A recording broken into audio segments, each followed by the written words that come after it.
Okay, I've decided to start a vlog because I don't know that many people that watch the same TV shows as me, and they certainly don't want to talk about them, even if they watch them very much. And I like to talk about them a lot, and I just have a lot to say about things, but this is going to be like a vlog, only you're not going to see me. It's just going to be like one picture.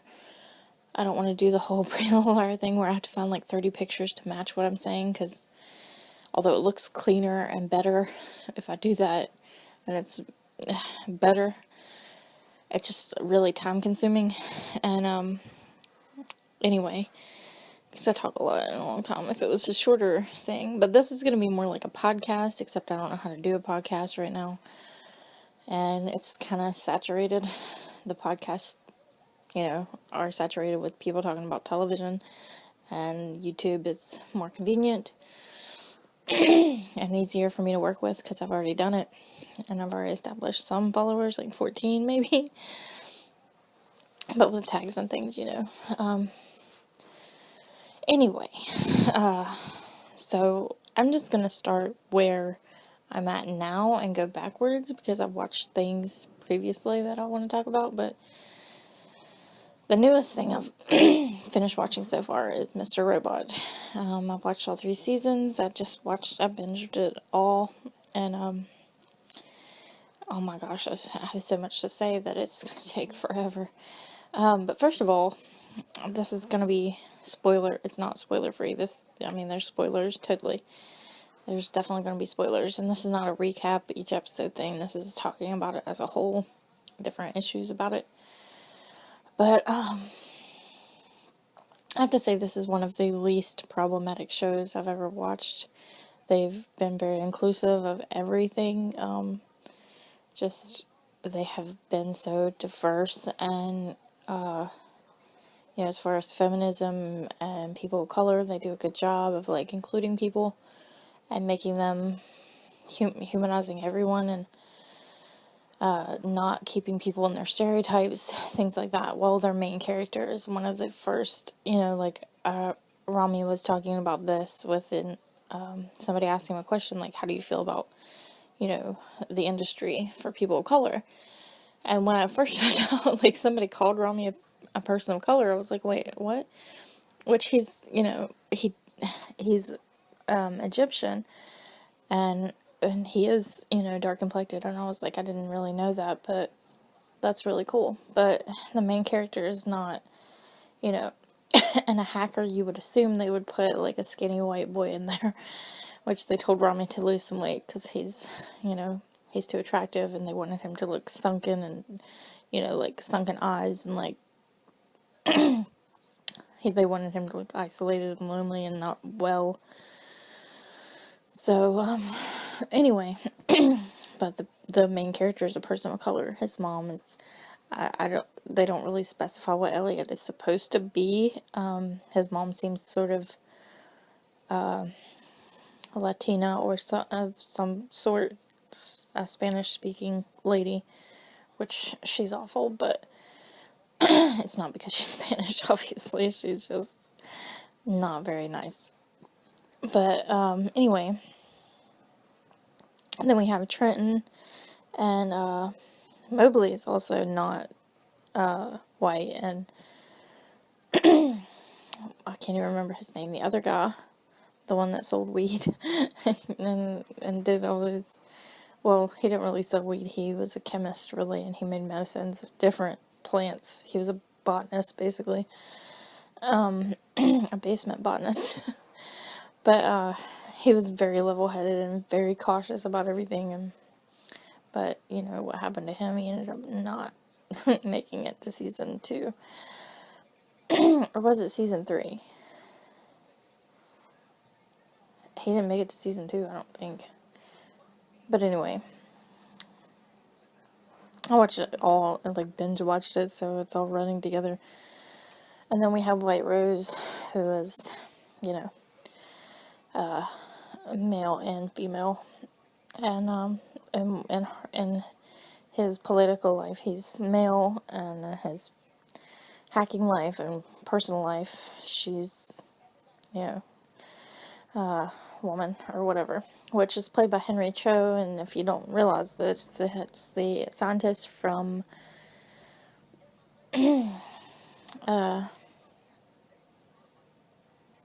Jurassic Park, who plays, wait, he plays Henry Cho in Jurassic Park, but I can't remember his real name.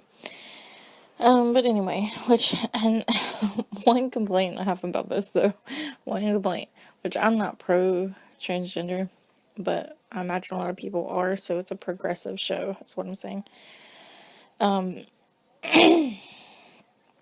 Henry, or the person that plays White Rose, I'm like, I don't know if this is real or not, but it doesn't seem like when I hear, especially when he's talking like a woman, it doesn't sound like he actually knows Chinese in reality, like, because it's like very choppy and very slow, and each word is said individually, and it's like, do you actually know Chinese? Like, it doesn't seem like the actor knows Chinese actually, because it seems as though every time he has to speak in Chinese, it's dressed as White Rose, and so I'm like, I don't think you actually know Chinese, because I don't know that he doesn't, but it sounds like he doesn't. That's like, I mean, it's not really a complaint, because I don't care that much. It's like, what are you gonna do? But it's just like, it doesn't really sound like you know Chinese, but okay. And anyway, another thing that people say, and they're like, this is just exactly like Fight Club. It's not exactly like Fight Club. I see why, I mean, obviously, why there's comparisons. Which, spoiler alert, Mr. Robot is a manifestation of Elliot's alter personality. I think that's the right word. And this show is amazing about mental illness. I mean, like, flat out one of the best mental illness depictions I've ever seen, because every time we have this, even in Fight Club and in Bates Motel and Psycho, which is like, Norman Bates is not a psychopath, obviously. He's got dissociative identity disorder is what it's called. And in Bates Motel, they actually do say that, which I'm glad for that. And we actually, do feel sympathy for Norman in Bates Motel, or I did, because he's like, I need help, I don't want to be this way, which I'll talk about that later. But at the same time, it's still, he's killing people, which I know that people end up dead in Mr. Robot, some people, but Elliot himself does not want to kill people. He doesn't want people to get hurt, even by proxy. Like, he doesn't want people to end up hurting. He wants to save the world, and it's very rare. I hope that this is a pioneering thing to where mental illness is seen as something, on all spectrums of people. Like, it's actually really rare in real life for someone with mental illness to commit a violent crime. It's more likely that people with mental illnesses will be the victim of a violent crime than they will be to actually do a violent crime. So, I'm really glad, what Elliot did was a crime. Even, like, quote-unquote stealing that dog was a crime and put him in jail. But at the same time, we know that, we're not watching it like, oh, he stole a dog. It's like, he rescued a dog, and that's what I was yelling on my TV. I'm like, he did not steal your dog, he rescued your dog from you, because you're awful. And the guy even ended up, like, bringing the dog back because he didn't even like it, it's like, you didn't want that dog, you're just a jerk, flat out. And, anyway, but I see why it's like Fight Club in that, he has an alter personality, he's got DID, and the alternate personality, he's not aware it's his self. He looks different than himself, and the alternate is an anarchist, in a way, is anti-capitalism. I mean, pretty much Mr. Robot and Tyler Durden at the beginning of the film have the same philosophies. However, and Mr. Robot, he's like cool with blowing up crap, to some extent. But Elliot is not. And Elliot has a more This is what bothers me. Every time I try to talk or think about Fight Club, I'm like, Edward Norton's character, what was his name? Oh yeah, he didn't have one. So I'm just calling him Edward Norton. 'Cause I'm not gonna call him narrator the whole time. But, see, Edward Norton's character was a more submissive personality to Tyler. He just went along with whatever Tyler wanted, and where, you know, compared to that, Elliot is much more of an authoritative personality over Mr. Robot. He has the authority. He fights back. He doesn't just go along with whatever Mr. Robot wants to do. And Mr. Robot did not start a cult. And, you know, he had willing participants in his movement. He has a hacker group, but they were all, you know, he didn't brainwash them. He didn't have to brainwash them. They all were, you know, he told them the truth about what he was planning, you know, each step, you know. He didn't start a cult. He doesn't want to just start chaos, you know. He has an actual purpose. And, it's of course because it's Elliot's, you know, his actually is Elliot, so he actually has a reason, a moral reason, and Elliot does have a very strong moral center about him. We see that, like, throughout everything he does. He's concerned about the dog, which is a very good thing. That's when I fell in love with him. When he took the dog is when I fell in love with him completely. And, you know, he cares even in his, withdrawal hallucination. He sees Angela eating his fish, Cordy, and he's like, well, even talking to Cordy, he's like, my life sucks because I'm stuck in this fishbowl. And Elliot says, what can I do? I want to help. And I'm like, even like with a fish, like Elliot, even in a hallucination, Elliot's like, I want to help you. Like, oh, I didn't know, you know. Even wanting to help a fish have a better life, you know. And it's just, throughout the series, we see little things, if you're paying attention, that Elliot is always wanting to help even the smallest of creatures. And I'm getting teary-eyed. But, like, he's a really good-hearted person, even when he steals that money. Even his actual dad, Mr. Robot, which his name is Edward, in real life, though, he forgives him for stealing that 20. He's like, you're a good person, that guy was a jerk, which that's not really the reason. I don't know what people thought about that scene where they're like, he just let him steal money and acts like it's okay. But in this situation, given, Elliot's dad already knew he was sick. He knew he was close to dying. It was very close to dying. I'm not even, he did pass out at the movie theater, but I'm not sure if that's when he actually died or just had a spell. I've seen people say that that's when he died, but I don't know if we have confirmation on that. And Elliot started seeing Mr. Robot back then, even though he was completely unaware, because he walked into the theater anyway and sat down and started talking to the empty chair, and I'm assuming he just went out of it to be in denial for himself. That was his traumatic thing that caused him to start seeing, well, if that's when his dad died, then that's not probably the beginning of that, but, anyway, it's very, yeah. So, anyway, he did start seeing his dad, his alter, you know, personality. He did see it in the theater, and to him, I guess he didn't even realize that his father had fell down. He just walked away like it didn't even happen. So he was probably mentally in denial. He checked out mentally to protect himself from the pain of seeing that. But the reason that his dad was so chill about him stealing $20 is he's like, I don't have much time left. I'm not going to spend it punishing my son. We don't have much time left, you know. It's very understandable to me.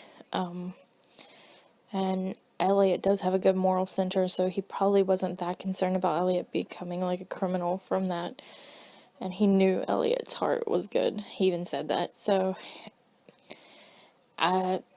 it's an understandable decision to be like, I'm not gonna spend, the rest of my time with my son being like punishing him for something, and like doing this, it's very understandable to me why he was like, I'm not gonna make a big deal out of this.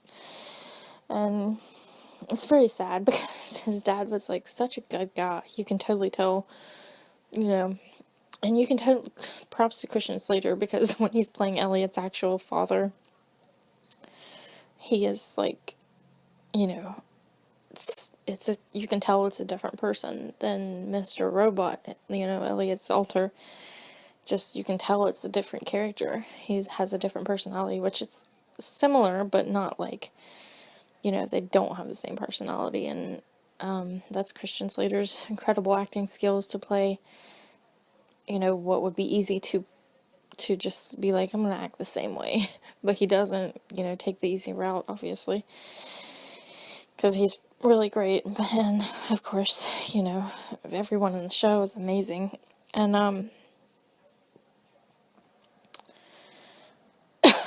but what which my mom figured this out very soon, within, like, not very long after she found out that Elliot had the altar, that Mr. Robot was not, real, per se. My mom was like, I bet Mr. Robot is the one that pushed Elliot out of the window. She said, I bet Elliot just jumped out the window. And she said it so early on, and I didn't even consider that until I found out that, like, that Elliot did jump out the window, because I didn't know when he started seeing the altar. So, that's what they're called, the alter personality, if you don't, like, their alter state of, but, she's probably right. I've, after Darlene said Dad did not push you out the freaking window, you jumped, and, like, I was like, oh my gosh, it was Mr. Robot, he was there. And Elliot did remember it happening, but I'm sure that Mr. Robot pushed him out the window, and he thought it was his dad. So at that point, she said he was, throwing things and going crazy in his room, blah, blah, blah. Because he felt bad himself for telling his mom that his dad was sick, and that's what he punished his own self for it. He's very guilty, minded. So, yeah, but my mom actually was very, like, wow, that's awesome. Because she's like, I bet he jumped out the window himself, just like when Mr. Robot pushed him off the thing, I bet, he did that to himself. And he did, I mean, it's pretty obvious now that he was seeing Mr. Robot at that point. So I don't know if the movie theater where his dad passed out was after that or before that. If that's when Edward died, then obviously the window thing was before that. But, it wasn't long. Well, Elliot said that after, the whole falling out the window thing, that his dad didn't talk to him much after that. So, it's a possibility that, the window thing was after the movie theater thing, and that was just Edward not dying, but, like, having a spell where he passed out, and they called the ambulance, but Elliot just was like, I'm gonna pretend like this is not happening. And then after that was when he jumped out the window, after the movie theater scene. Because it seems as though that might be the first appearance of Mr. Robot, is the movie theater scene where he passes out and Elliot thinks he's dead, possibly, and this is like, his brain can't handle it, and so, that's when he creates the altar to convince himself, and that's why it looks like his dad, is because he can't face the world without his dad, so he creates the altar to keep his dad with him. It's very obvious that's why his altar looks like his dad, is because he's like, I promised I would never leave you. I'm never going to leave you again. He repeats that theme throughout. And, that's another thing, that he's not like Tyler Durden, and that Mr. Robot is a compassionate person. Just like he said, he's not really a bad guy. per se. It's just he does bad things sometimes. But you know, I actually like cried whenever Elliot had that, which it was one of my favorite things in the entire world, where that whole episode beginning, like the first 15 minutes of the episode was completely like an 80s television sitcom, and they were riding around in the car and they stopped and saw Alf at the gas station. It was amazing. Like that whole thing was just so good. I was like, this is amazing. The whole introduction, the theme song where Angela's crying and she has to like smile for the camera, and like then like Gideon is just like sitting there reading the paper and he sees that like he died and he was like, oh well, and he shrugs and laughs, and I'm like, this is so good. Like this is so good. And even like the title card came up and it was, you know, shaped in the same font as Full House, you know. I was like, this is just amazing. This is brilliant. And then to incorporate it in such a way that it works with the other parts of the show, like the whole, you know, the way it was shot was like 80s, and the color of the, you know, the coloring of everything was just, is great. And the fact that Elliot was aware though that it was all happening is just, it's just great. But anyway, when he came back to himself and I realized what had happened, and then they came and kidnapped him again, which I'm guessing he was in the infirmary, and they put him into the hole, you know, in the prison, because he was in prison that whole time. You know, and he talks to Mr. Robot, and he's like, wow, he's like, see, I wasn't doing that to be mean to you, it wasn't about winning. He's like, I was just trying to protect you. I didn't want you to feel the pain. And I'm like, oh my gosh, like, it's so weird because Mr. Robot is not a separate person, so it doesn't really make, I'm not saying it doesn't make sense, but it's like, how do you reconcile this? Because I don't have that condition, I don't know, you know, all about it, as if, like, that's possible, but, like, the fact that Mr. Robot took over to take the beating for Elliot so that Elliot wouldn't have to feel the pain, I cried so hard. I was like, that is so nice, like, I love him. And Elliot hugs him and is like, thank you, and I'm like, that's brilliant, like, that's so, you know, but that is actually the purpose of an altar, which is kind of, a lot of people see it as like this most horrible mental illness, and I wouldn't want to have it, you know, I know those people suffer, but at the same time, the whole purpose of having an altar is because the whole purpose of being able to do that is because you know, if your brain can't handle the trauma that you're going through, it creates an altar to put up with it for you. So the altar is more capable of handling the trauma. You create an altar that is more capable of handling the thing. That is the whole purpose of it, and I think in some ways it is a gift for some people, because, you know, and I think God allows that to happen, obviously. It's kind of amazing when you think about it. It's like, you know, God would put that feature in to a human being's head to where if something gets too bad, that somebody's brain can't handle it, that they have the ability to create an alternate, you know, personality that can handle it, and so they don't have to. And it's kind of like a gift, like, I'm not going to make you go through this alone, or, you know, which you're, you know, it's not like a whole different person, but, you know, it's an escape button, basically. Like, it's a way for people to escape something very horrible, and you know, in some ways it is a gift. And like with Elliot, when you're looking at that, like even when he gets beat up by those neo-Nazis, you know, every time he gets hit in the face, it's Mr. Robot. And it's like he's taking the punches for Elliot.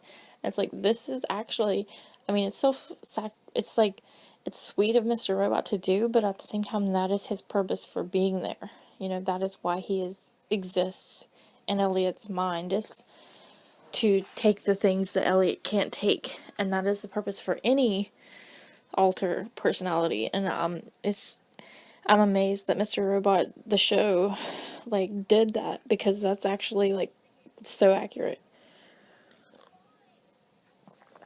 And so Mr. Robot is not actually a bad guy, even though, we have questions about it. And then Elliot and him are kind of on opposite sides. Elliot's trying to save the world and undo the 9/11 hack, 9/11 hack. That's basically the version of that, but it's a big deal in their universe. But he's trying to undo it, and Mr. Robot wants to keep going and do more, which Mr. Robot wants to do, blow up that one building with the paper files, and Elliot convinces him not to, because he's like, we are not murderers, we don't want to hurt people. And Mr. Robot helps him, like, what do you call it? The word's escaping me. Like, defuse the situation, basically. He, takes well, you know what he did. That battery room, he, made it not explosive. There's a word for that, but I can't think of it this early in the morning. And, Mr. Robot helped him stop himself from doing that. Which we see that Elliot is very much a hero. Even though some people have a hard... I see people in interviews, so like, he has all these flaws, and I'm like, where? I don't think he's that flawed. I mean, yeah, he's a drug addict. That's about it. That's about all. Like, because I don't... They're like, this crazy ideas. I'm like, they're not that crazy. He's actually right about a lot of it. I don't really see that. He is a hero, like, totally a hero. But the consequences of their actions in the hack is not what he expected. I guess he didn't think it through enough. But everything he wanted to do, his intentions were pure and good. So he is a hero.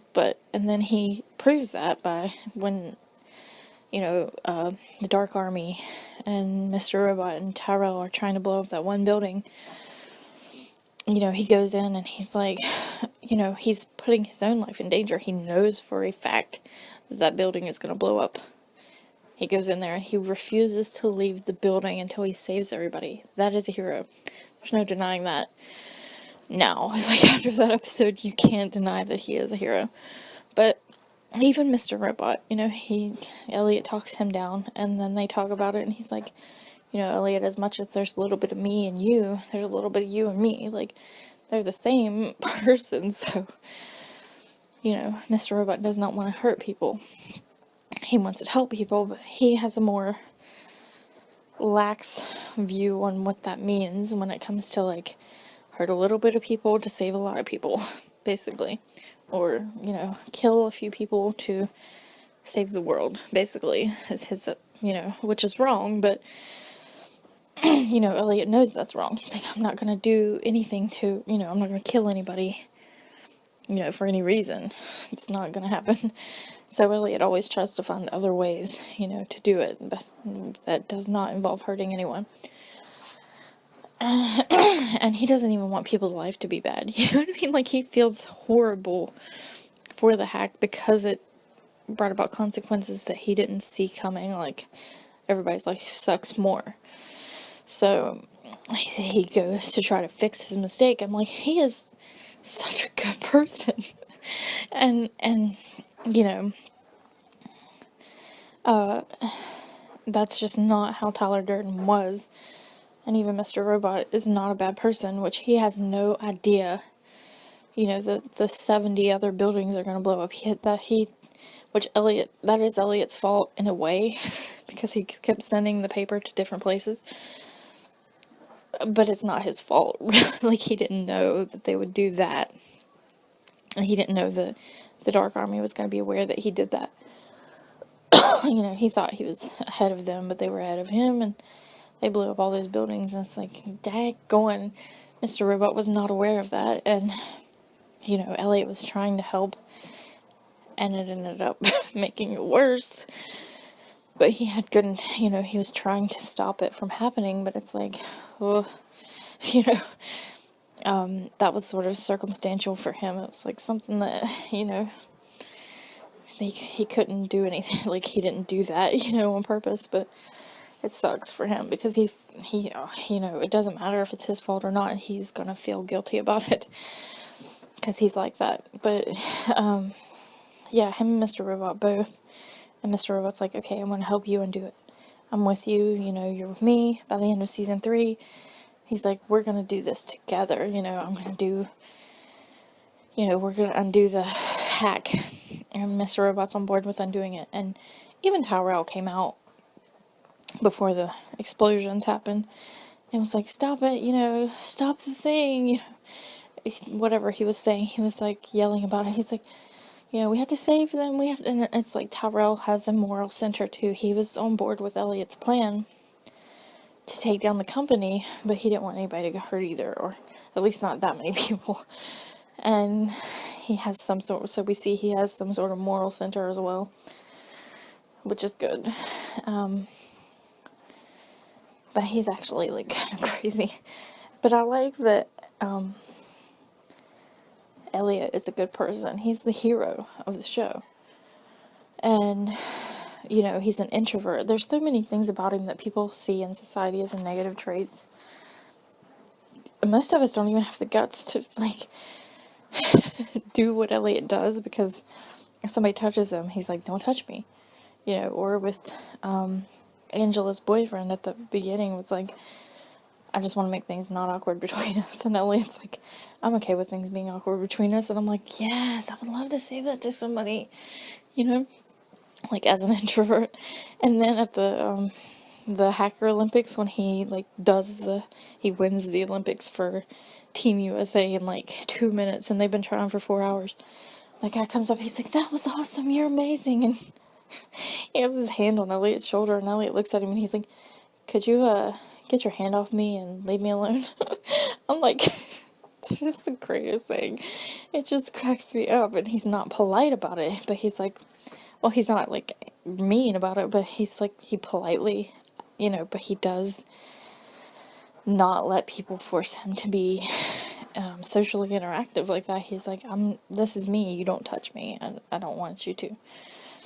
And even Ray, he's like, can we be friends? And he's like, no thanks. I'm like, he has, you know, the guts to, like, really commit to his introversion. It's really nice to see, and it's kind of like a wish fulfillment, you know, seeing my wish fulfillment on TV. Like, I wish I could do that. You know, I wish I had the guts to do that. Like, tell people, like, could you, you know, just leave me alone for a while? But, like, not in a mean way, but it's like, right now I want to be alone. That's all. Like, that's it. Don't take it personal. I just don't want you to touch me or, you know, be around me. And it's kind of awesome. But Elliot is awesome too. And, like, he's an awesome person. He does awesome things. He tries to help everyone. And even when he fails, like, he feels really bad about it. He's a hero. And he's a good person. Yet he has this terrible mental illness and several mental illness, you know, several different types of mental illness, and, you know, drug addiction at some points, which he takes care of. But, you know, he has all these, they are flaws. They're not really flaws like bad people flaws, like, you know, mean people flaws, but, like, you know, things that society just frowns upon. But, you know, being a drug addict is just not a good thing. But, like, he is not a perfect hero at all. He's like the Jessica Jones almost of, he's like the male version of Jessica Jones, in that he's like, you know, he's not at all perfect. He's definitely just a flawed human being, like just a regular, well, very flawed human being. He has a mental illness, and there's several mental illnesses. He's extremely, like, social anxiety.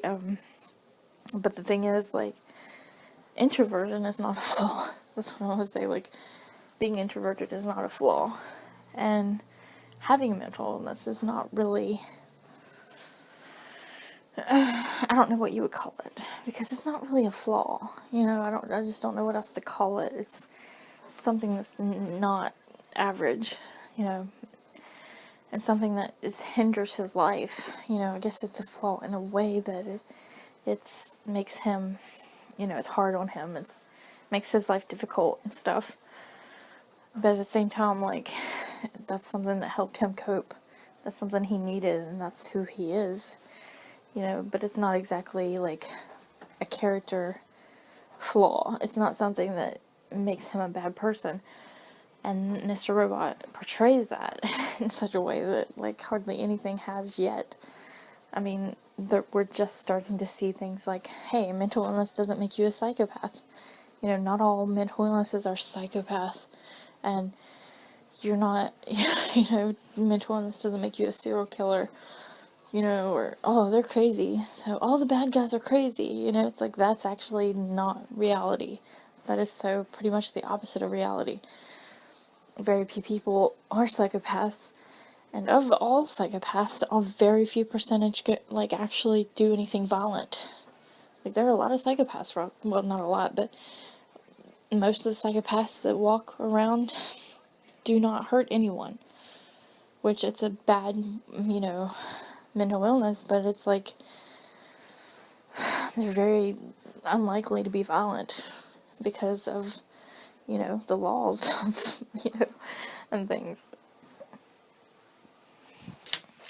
But most people think that there's like one type of crazy and it's a psychopath and they're all serial killers. And that's just not the case at all. It's very much not the case. And, you know, there's so many different things. Pretty much everybody has some sort of, like, even a glimmer, even if it's just a small one. Everybody pretty much has a mental illness. And, you know, which Pretty Little Liars did a really good job after Troyan told him to do a better job in season 3, when she started having mental illness problems and things. You know, but this is not about Pretty Little Liars right now. I really want to go into all that, but I won't. But just so much, like, high praise for Mr. Robot's portrayal of mental illness. Just amazing, amazing portrayal of it. And yeah, you might want to compare it to Fight Club. But aside from two things, the dissociative identity disorder is the same as Fight Club, which it's not exactly the same, but you know, they both have that in common. And the anti-capitalist, anarchist, you know, the anti-capitalist anarchist being an alter to a guy who actually is sick of the same things that his alter is, but he just not as active about it. And that's pretty much all they have in common, because, you know, you know, Tyler does start a cult. Tyler is a very terrible person. There's nothing likable or, you know, a lot of people try to emulate him and think he's really cool, but he's a terrible person and you should not want to be like him. He's the villain. Tyler Durden is the villain of the movie. And the writer of that book actually said, like, I can't believe people look up to him. You know, I understand, you know, people being anti-capitalist, and like the first few minutes of the movie, the things Tyler says about how, you know, society's messed us up this way. They want us to buy things, you know, with the money we don't have to impress people we don't like. I agree with that statement, but, and pretty much everything he says at the beginning is, you know, about capitalism is accurate, and I agree with him, but everything after that is Tyler's a terrible person. And, you know, he says something about, you know, we've grown up thinking that, you know, we're going to be rock stars and movie stars, and, you know, we have to have 9-to-5 jobs, and we're very mad about it. It's like, you know, dude, get over it. You know what I'm saying? Which, that is a problem. People are conditioned, and that is the basis of rape culture. It's guys grow up thinking, oh, if we do this right, you know, then we're going to get the girl, and she's going to love us, and blah, blah, blah. Like, there's so many articles written about that, especially on crack.com.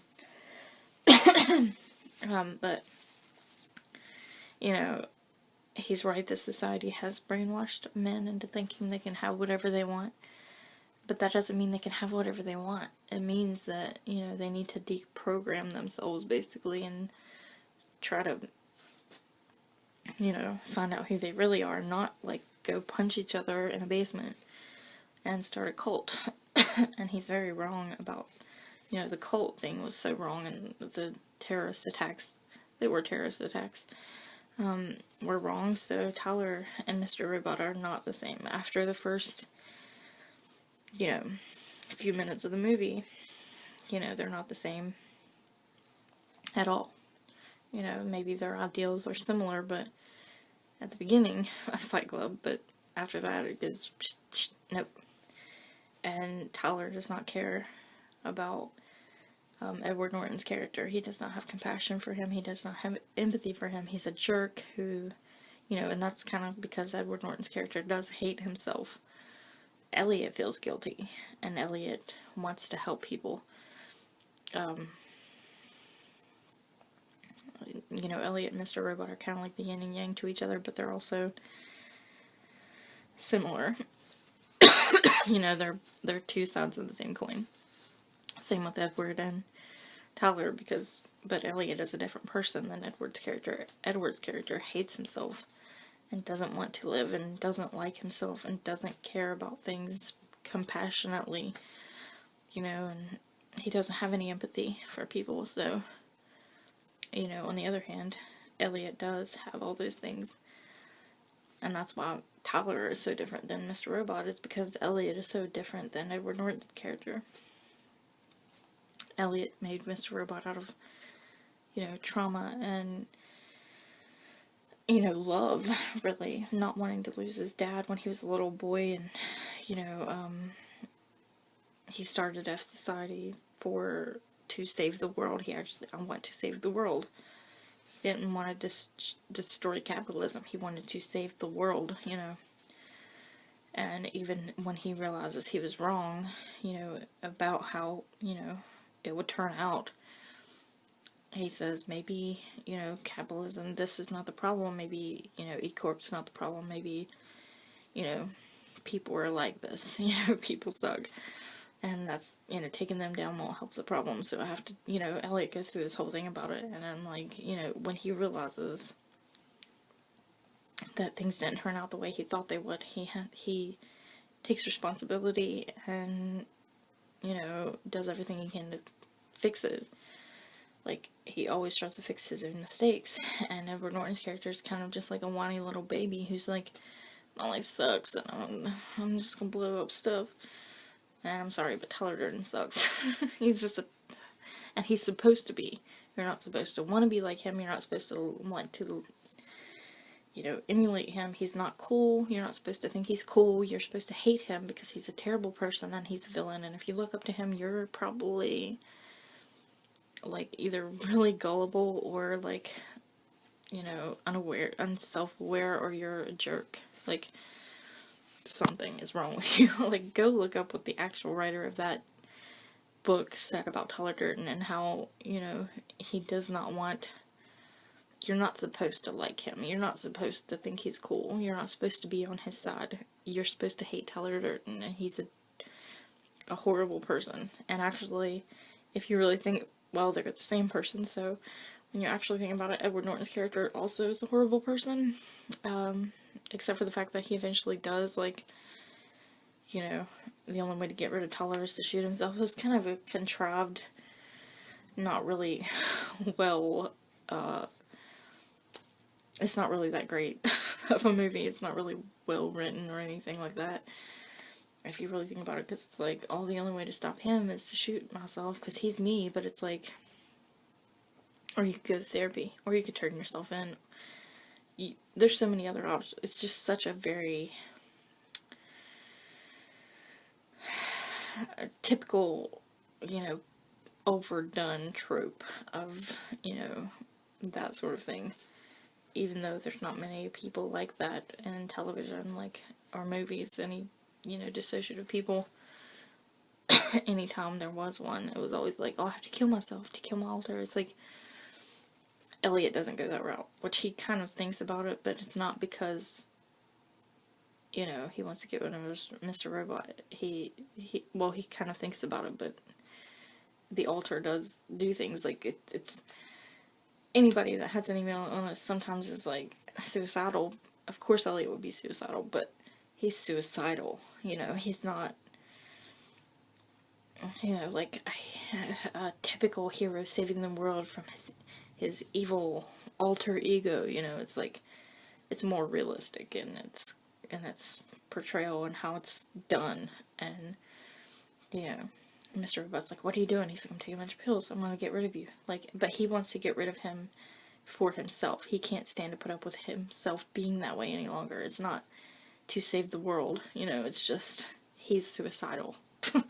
Like, it's not like, oh, I gotta kill myself to stop you and save the world. And Elliot's not doing that. And at the point when it comes to that, he doesn't do that. You know, like when Elliot's trying to save that building from being blown up, he's like, he's not doing that whole, you know, oh, you know, I have to kill myself to save the world. No, he doesn't do it at that point. He does it when there's nothing going on and he just can't put up with it any longer, you know, and he doesn't want to live anymore.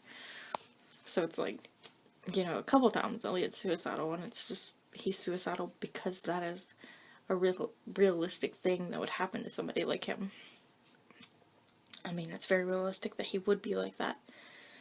But it's not like at a big grand moment where he's like, oh, I will sacrifice myself to save the world. And he doesn't kill himself to save the world, you know.